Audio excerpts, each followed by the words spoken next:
નમસ્તે વિદ્યાર્થી મિત્રો, કોરોનાની વૈશ્વિક મહામારીની વચ્ચે જ્યારે કચ્છની પ્રતિષ્ઠિત માતૃછાયા કન્યા વિદ્યાલય ભુજ કચ્છ ઓનલાઈન શિક્ષણ શરૂ કરી રહી છે, ત્યારે ધોરણ 12 સાયન્સના ભૌતિક વિજ્ઞાન વિષયનું ઓનલાઈન શિક્ષણ પણ શરૂ કરી રહ્યા છીએ.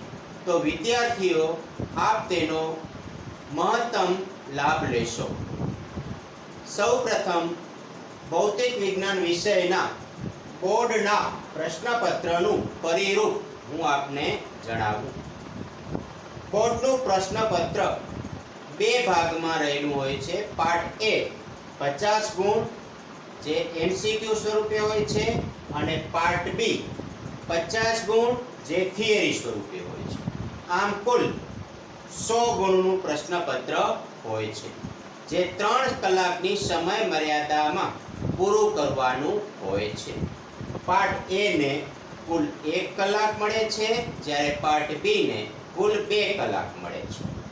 હવે પાર્ટ બી જે 50 ગુણનું હોય છે, તેની અંદર 3 વિભાગ રહેલા હોય છે.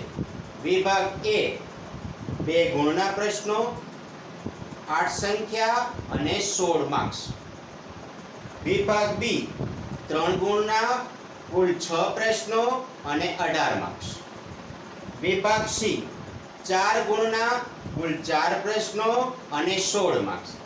આમ પાર્ટ બી 16, 18, 16 એટલે કે ટોટલ 50 ગુણનું પ્રશ્ન પેપર હોય છે. હવે આ પ્રશ્ન પેપર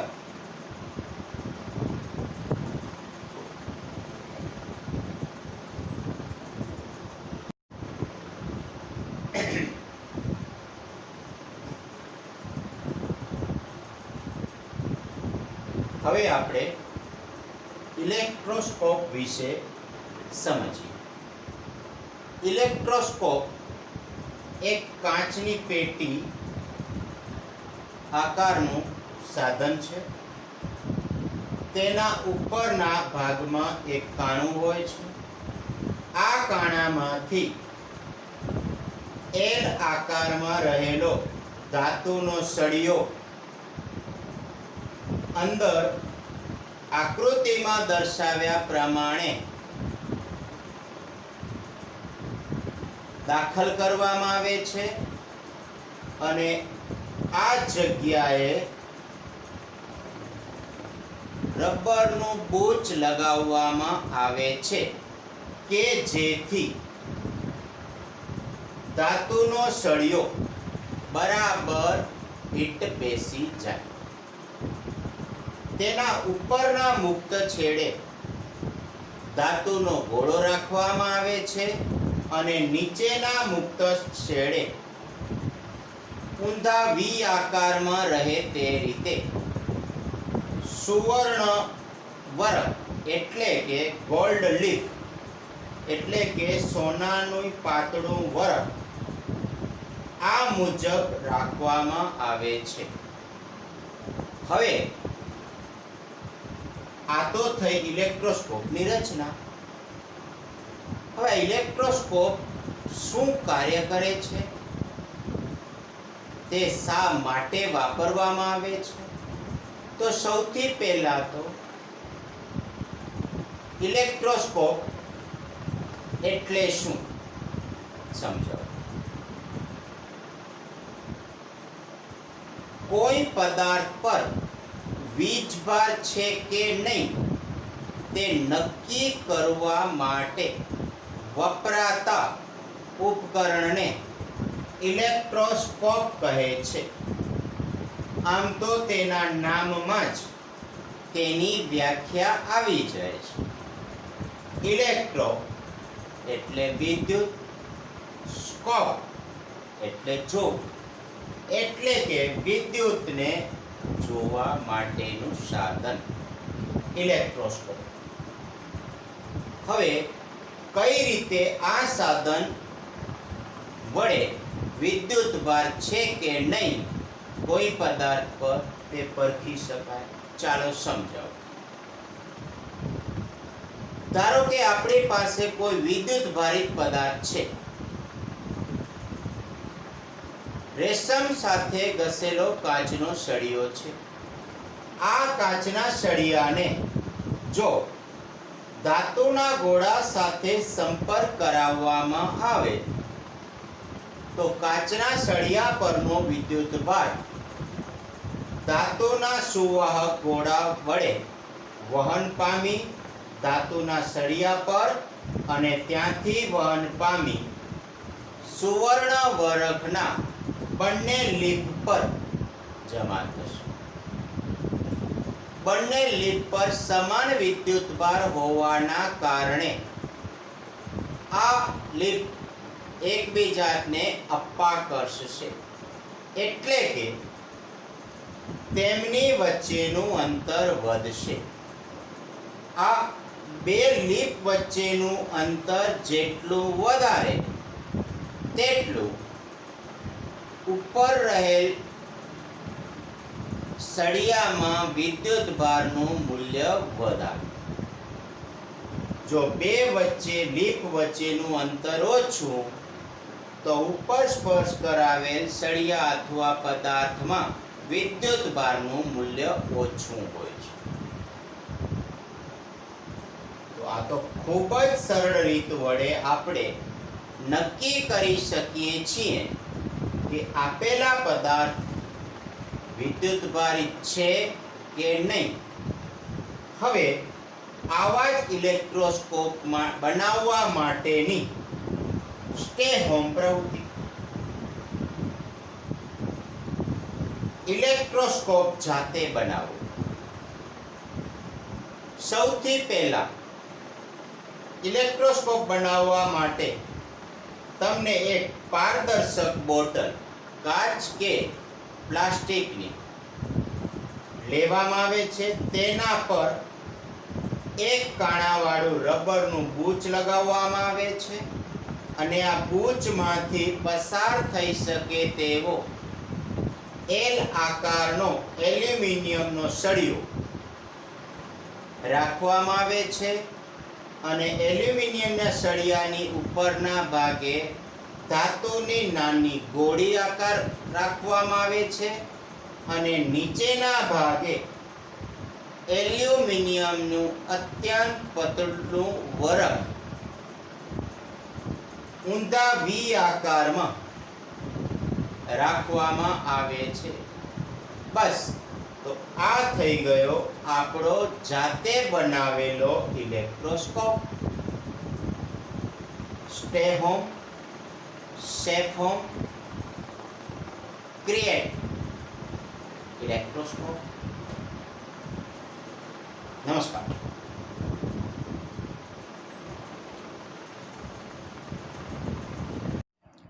હવે આપણે વાહકો અને અવાહકો વિશે સમજીશું, એટલે કે કંડક્ટર્સ એન્ડ ઇન્સ્યુલેટર્સ.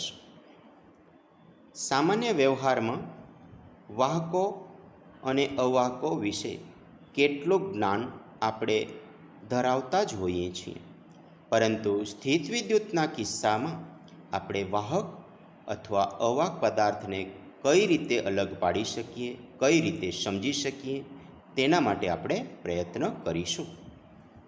આ માટે આપણે પ્રવૃત્તિ કરીએ.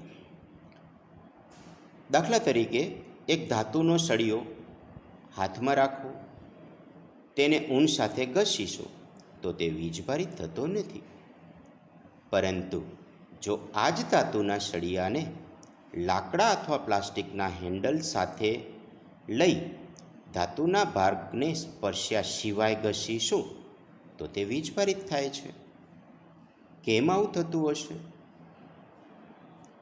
વિચારીશું. હવે આના માટે આપણે એક પ્રવૃત્તિ કરીએ છીએ કે સૌ પ્રથમ તાંબાનો તાર લઈશું, જે આકૃતિમાં તમને બ્લેક કલર તરીકે દેખાય છે, અને એક ઋણ વીજભારિત પ્લાસ્ટિકનો સળિયો લઈશું. પ્લાસ્ટિકના સળિયાને ઋણ વીજભારિત કઈ રીતે કર્યો તે તો આપણે અગાઉના લેક્ચરમાં શીખી ગયા છીએ, પરંતુ ફરીથી યાદ કરાવી દઉં તો પ્લાસ્ટિકના સળિયાને જો ફર સાથે ઘસીશું તો આપણને તે વીજભારિત થયો હોવાનું માલુમ પડે છે. હવે આ ઋણ વીજભારિત પ્લાસ્ટિકનો સળિયો એક છેડે અને બરુની ગોળી તાંબાના તારના બીજા છેડે આકૃતિમાં દર્શાવ્યા મુજબ રહે તે રીતે આપણે ગોઠવણી કરીશું અને ઓબ્ઝર્વેશન કરીશું તો બરુની ગોળી વીજભારિત થઈ જાય છે, એટલે કે ઋણ વીજભારિત થઈ જાય છે. હવે જો પ્લાસ્ટિકના સળિયાના બદલે આપણે ધન વીજભારિત કાચનો સળિયો જો આપણે લઈ લીધો હોત તો બરુની ગોળી ધન વીજભારિત પ્રાપ્ત કરે છે. પરંતુ હવે આપણે જો આ જ પ્રયોગમાં તાંબાના તારના બદલે નાયલોનની દોરી કે રબર બેન્ડનો ઉપયોગ કર્યો હોત તો બરુની ગોળી વીજભારિત થાય? તો જવાબ છે ના. મિત્રો, આવું કેમ થતું હશે? જરા વિચારો. તમને ખબર છે કે સાયન્સમાં કે ફિઝિક્સમાં હાઉ અને વાય ખૂબ અગત્યના બે ક્વેશ્ચન છે. જો આપણને આ પ્રશ્નો ઉદ્ભવતા હશે તો આપણને આ પ્રશ્નોના જવાબ પણ ચોક્કસ મળશે જ. હવે આ ઉપરના બે પ્રવૃત્તિ આપણે જે જોઈ તેમાં પ્રશ્ન એક જ આવ્યો કે અહીં એક પ્રવૃત્તિમાં તાંબાનો તાર લીધો અને બીજી પ્રવૃત્તિમાં આપણે નાયલોનની દોરી લીધી. તો જ્યારે તાંબાનો તાર લીધો ત્યારે બરુની ગોળી વીજભારિત થાય છે અને જ્યારે નાયલોનની દોરીનો ઉપયોગ કર્યો ત્યારે બરુની ગોળી વીજભારિત થઈ નહીં. તો તાંબાનો તાર એટલે કે સુવાહક પદાર્થ, નાયલોનની દોરી એટલે કે અવાહક પદાર્થ. તો અહીં પ્રશ્ન આવે છે સુવાહક અને અવાહક પદાર્થો વિશેનો. તો ચાલો આપણે સુવાહક અને અવાહક પદાર્થોની વ્યાખ્યાયિત કરીએ, તેમના ઉદાહરણો જોઈએ અને સમજવા પ્રયત્ન કરીએ. સૌપ્રથમ આપણે સુવાહક પદાર્થ વિશે શીખીએ. જે દ્રવ્યો પોતાનામાંથી વિદ્યુતને સહેલાઈથી પસાર થવા દે છે તેમને સુવાહક તરીકે ઓળખીએ છીએ. અને આવા સુવાહક પદાર્થમાં ઇલેક્ટ્રોન્સ એટલે કે વીજભાર ગતિ કરવા માટે લગભગ મુક્ત હોય છે. એટલે આવા સુવાહક પદાર્થને આપણે ત્યારે જ સુવાહક પદાર્થ કહી શકશું કે જ્યારે તે પદાર્થમાં ઇલેક્ટ્રોન્સ ગતિ કરવા માટે મુક્ત હોય. એનો અર્થ એવો થયો કે ઉપરની પ્રવૃત્તિમાં ધાતુનો સળિયા જે લીધો તેમાં ઇલેક્ટ્રોન્સ ગતિ કરવા માટે મુક્ત હશે. સાચી વાત છે. તો આવા અન્ય કેટલાક ઉદાહરણો પણ છે કે જેમાં ઇલેક્ટ્રોન્સ ગતિ કરવા માટે મુક્ત હોય છે.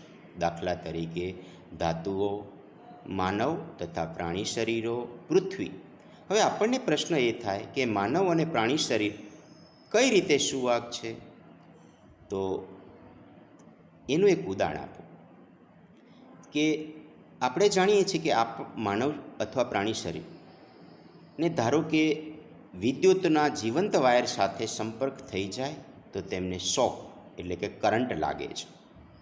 આ ત્યારે જ શક્ય બને કે જો તે સુવાહક પદાર્થ હોય.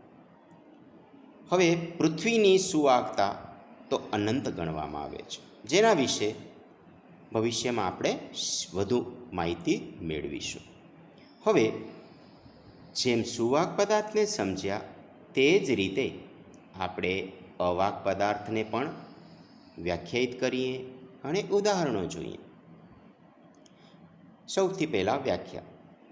જે દ્રવ્યો પોતાનામાંથી વિદ્યુતને સહેલાઈથી પસાર થવા જ દેતા નથી તેમને અવાહકો કહે છે. એટલે કે વિદ્યુતનું વહન ન કરતા હોય તેવા પદાર્થને આપણે અવાહક કહીએ છીએ. એટલે કે આવા અવાહક પદાર્થમાં ગતિ કરવા માટે ઇલેક્ટ્રોન મુક્ત હોતા નથી. ચલો ઉદાહરણો પણ જોઈએ. તો ઉપરના પ્રવૃત્તિમાં આપણે જોયું તે પ્રમાણે નાયલોનની દોરી છે, અવાહક પદાર્થ છે.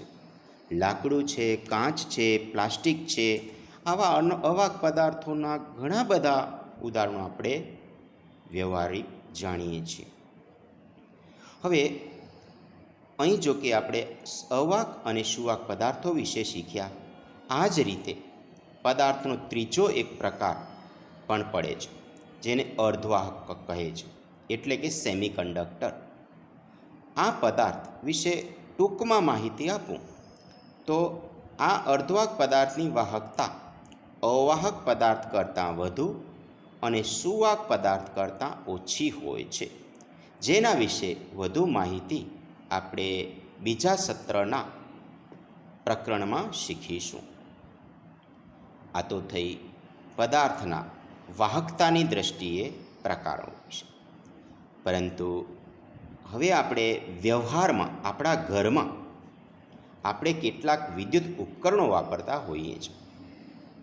તેમાં તમે જાણો છો કે અર્થિંગ એક ખૂબ અગત્યનો ભાગ ભજવે છે. હવે અર્થિંગ શું છે તેને સમજીએ તો જો કોઈ વીજભારિત પદાર્થને પૃથ્વીના સંપર્કમાં લાવીએ તો પદાર્થ પરનો બધો જ વિદ્યુત ભાર ક્ષણિક પ્રવાહ રચી જમીનમાંથી પસાર થઈ જાય છે. વીજભારોની પૃથ્વી સાથે વહેંચણીની આ પ્રક્રિયાને અર્થિંગ કહેવાય. અહીં ક્ષણિક પ્રવાહ રચે છે, એટલે કે આપણો વીજભારિત પદાર્થમાંથી વિદ્યુત ભાર ક્ષણભર માટે પ્રવાહ રચી જમીનમાં પસાર થઈ જાય. આ પ્રક્રિયા અર્થિંગ છે. હવે આનો આપણને શું લાભ થાય છે એ પણ થોડુંક સમજીએ. અર્થિંગ આપણા ઘરમાં રહેલા વિદ્યુત ઉપકરણોમાં સલામતી પૂરી પાડે છે. તો કયા કયા વિદ્યુત ઉપકરણો આપણા ઘરમાં હોય કે જેની અંદર અર્થિંગ હોય છે? તો સામાન્ય રીતે વધુ વિદ્યુત પ્રવાહનું વહન કરતા વિદ્યુત ઉપકરણોમાં અર્થિંગ ખૂબ જ જરૂરી છે. દાખલા તરીકે હીટર, ફ્રીજ, મોટર. હવે આવા પદાર્થો, ઇલેક્ટ્રિક પ્રેસ, આવા પદાર્થોની બોડીને અર્થિંગનો એક છેડો આપેલો હોય છે કે જેથી જો કોઈ કારણસર લાઈવ વાયર બોડીને ટચ થઈ જાય તો આપણને શોક એટલે કે કરંટ ન લાગે. આ એકમાત્ર ઉદ્દેશથી ઘરમાં અર્થિંગ કરવામાં આવે છે. હવે અર્થિંગ કઈ રીતે કરવામાં આવે છે તેની રીત પણ સમજાવી દઉં. એક ધાતુની જાડી પ્લેટને જમીનમાં ઊંડે દાટવામાં આવે અને આ પ્લેટમાંથી જાડા ધાતુના તાર પ્લેટ સાથે સંપર્કમાં રહે તે રીતે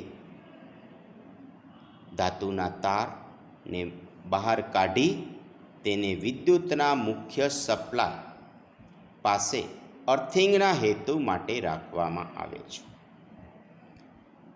આમ અર્થિંગ સાથે આપણા ઘરના મકાનમાં વિદ્યુતના વાયરિંગમાં 3 તાર હોય છે, જે આકૃતિમાં દર્શાવેલા છે. જેમાંનો એક તાર અર્થિંગ કહેવાય છે, બીજો તાર લાઈવ તાર તરીકે ઓળખાય છે અને ત્રીજો ન્યુટ્રલ તરીકે ઓળખાય છે. આપણા કોઈ પણ 3 પિનનું જે આપણે બોર્ડની અંદર પ્લગિંગ કરીએ છીએ ત્યારે તેની અંદર સૌથી મોટું ઉપરનું જે કાણું હોય છે તે અર્થિંગનું હોય છે. નીચે 2 જે હોલ જોવા મળે છે, જેમાંથી એકને આપણે જીવંત અને બીજાને તટસ્થ તરીકે લઈએ છીએ. સામાન્ય રીતે લાઈવ એટલે કે જીવંત ટર્મિનલમાં વિદ્યુત શોક લાગવાના ચાન્સીસ હોય જ છે. હવે આ તો થઈ અર્થિંગ વિશેની વાત. હવે આપણે સ્ટેટિક ઇલેક્ટ્રિકના કિસ્સામાં ખૂબ અગત્યની એવી વિદ્યુતભારના પ્રેરણની ઘટનાને સમજીએ. પ્રેરણ દ્વારા વિદ્યુત ભારિત કરવું એટલે કે ચાર્જિંગ બાય ઇન્ડક્શન. તો સામાન્ય રીતે કોઈપણ પદાર્થને આપણે બે રીત વડે વીજભારિત કરી શકીએ છીએ. એક રીત છે ભૌતિક સંપર્કથી વીજભારિત, જે આકૃતિમાં મેં દર્શાવેલ છે. આકૃતિમાં દર્શાવ્યા પ્રમાણે અવાહક લાકડાના સ્ટેન્ડ પર ધાતુનો ગોળો મૂકેલો છે અને આ ધાતુના ગોળા સાથે ધન વીજભારિત સળિયાનો સંપર્ક કરાવેલો છે. જો આ ધન વીજભારિત સળિયાને સંપર્ક કરાવવામાં આવે તો આપણો ધાતુનો ગોળો ધન વીજભારિત થઈ જાય છે. હવે જો આ સળિયો ધનના બદલે ઋણ વીજભારિત હોત તો ધાતુનો ગોળો ઋણ વીજભારિત થઈ જાય. અહીં તમે જોઈ શકો છો કે ધાતુના સળિયા કે જે વીજભારિત છે તે અને ગોળા સાથે ભૌતિક સંપર્ક પ્રસ્થાપિત કરાવેલો છે. એટલે આ રીતે ધાતુના ગોળાને વીજભારિત કરવાની પદ્ધતિને સંપર્કથી વીજભારિત કહીએ છીએ. હવે સંપર્ક વિના વીજભારિત થતી એક રીત છે જેને આપણે વિદ્યુતભારનું પ્રેરણ કહીએ છીએ, જેને ચાર્જિંગ બાય ઇન્ડક્શન કહેવાય. સૌથી પહેલાં આપણે એને સમજવા પ્રયત્ન કરીએ કે જ્યારે કોઈ વીજભારિત વસ્તુ સાથે ભૌતિક સંપર્ક પ્રસ્થાપિત કરાવ્યા વિના પદાર્થને વીજભારિત કરી શકાય તો આ ઘટનાને વિદ્યુતભારનું પ્રેરણ કહેવાય. હવે આને સમજવા માટે હું તમને કેટલીક આકૃતિ દ્વારા સમજાવું. જેમ કે આકૃતિમાં તમને બે ધાતુના ગોળાઓ એ અને બી દેખાય છે, જે સુવાહક છે અને બંને એકબીજા સાથે સંપર્કમાં છે. અને આ બંને ગોળાઓ એ અને બીને અવાહક લાકડાના સ્ટેન્ડ પર મૂકેલા પણ દેખાય છે. હવે આપણે આ ધાતુના બે ગોળાઓને વીજભારિત કરવાના છે, પરંતુ શરત માત્ર એટલી કે આ ધાતુના ગોળાઓને વીજભારિત વસ્તુ સાથે ભૌતિક સંપર્ક થવો જોઈએ નહીં. ચાલો, કઈ રીતે વીજભારિત વસ્તુ સાથે ભૌતિક સંપર્ક પ્રસ્થાપિત કરાવ્યા સિવાય આ એ અને બી ગોળાઓને વીજભારિત કરી શકશું તે સમજીએ.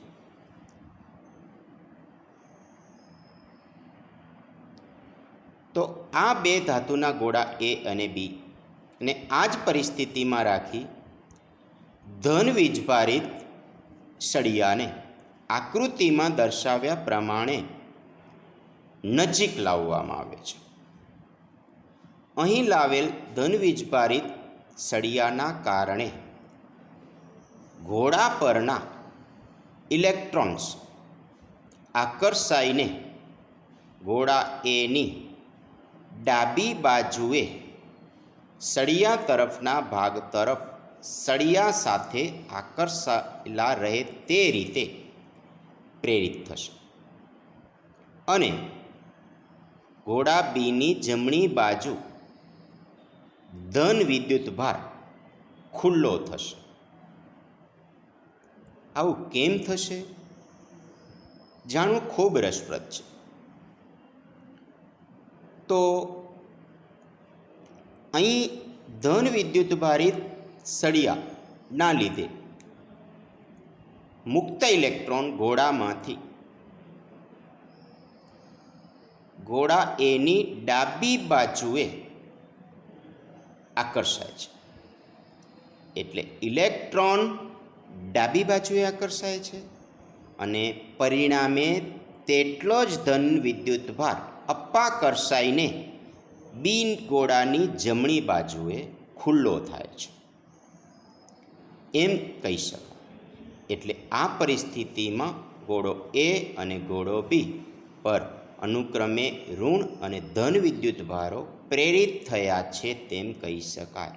અહીં ખાસ ધ્યાન રાખીશું કે પ્લાસ્ટિકના સળિયાને આપણે ગોળા એ કે ગોળા બી સાથે ભૌતિક સંપર્ક પ્રસ્થાપિત કરેલ નથી. હવે જો આ આકૃતિમાં દર્શાવ્યા પ્રમાણે ગોળા એ અને ગોળા બીને એકબીજાથી થોડે દૂર કરવામાં આવે તો પણ આકૃતિમાં દર્શાવ્યા પ્રમાણે ગોળા એ પરનો ઋણ વિદ્યુતભાર સળિયા સાથે આકર્ષાયેલો અને ગોળા બી પરનો ધન વિદ્યુતભાર અપાકર્ષાયેલો સ્થિતિમાં જોવા મળે છે. પરંતુ ત્યારબાદ જો સળિયાને એટલે કે વીજભારિત સળિયાને આ પરિસ્થિતિમાંથી દૂર ખસેડી લેવામાં આવે તો ગોળા એ અને ગોળા બી પરના વિદ્યુત ભારોની પરિસ્થિતિ આકૃતિમાં દર્શાવ્યા મુજબ એકબીજા સાથે આકર્ષાયેલા રહે તે મુજબની એટલે ગોળા એની જમણી બાજુ ઋણ વિદ્યુતભાર અને ગોળા બીની ડાબી બાજુ ધન વિદ્યુતભાર આકર્ષણની સ્થિતિમાં આવી જાય છે. હવે જો આ ગોળા એ અને ગોળા બી વચ્ચેનું અંતર હજુ વધારવામાં આવે તો ગોળા એ પરનો ઋણ વિદ્યુતભાર અને ગોળા બી પરનો ધન વિદ્યુતભાર ધાતુના ગોળાની સપાટી પર સમગ્ર રીતે સમાન રીતે વહેંચાઈ જાય છે. એટલે કે ગોળો એ અને ગોળો બી તમે જોઈ શકો છો કે વીજભારિત થઈ ગયા. ખાસ નોંધશું કે ગોળા એ અને ગોળા બી પર અનુક્રમે ઋણ અને ધન વિદ્યુતભાર છે, જ્યારે સળિયા પર માત્ર ધન વિદ્યુતભાર જ હતો અને સળિયાને આપણે ગોળા એ કે ગોળા બી સાથે ભૌતિક સંપર્ક પ્રસ્થાપિત કરેલ નથી. એટલે ફરીથી વ્યાખ્યાને યાદ કરીએ. જ્યારે કોઈ વીજભારિત વસ્તુને વીજભાર વિહીન વસ્તુ સાથે ભૌતિક સંપર્ક પ્રસ્થાપિત કરાવ્યા સિવાય જો વીજભાર વિહીન વસ્તુને વીજભારિત કરી શકીએ તો તે ઘટનાને વીજભારનું પ્રેરણ કહેવાય.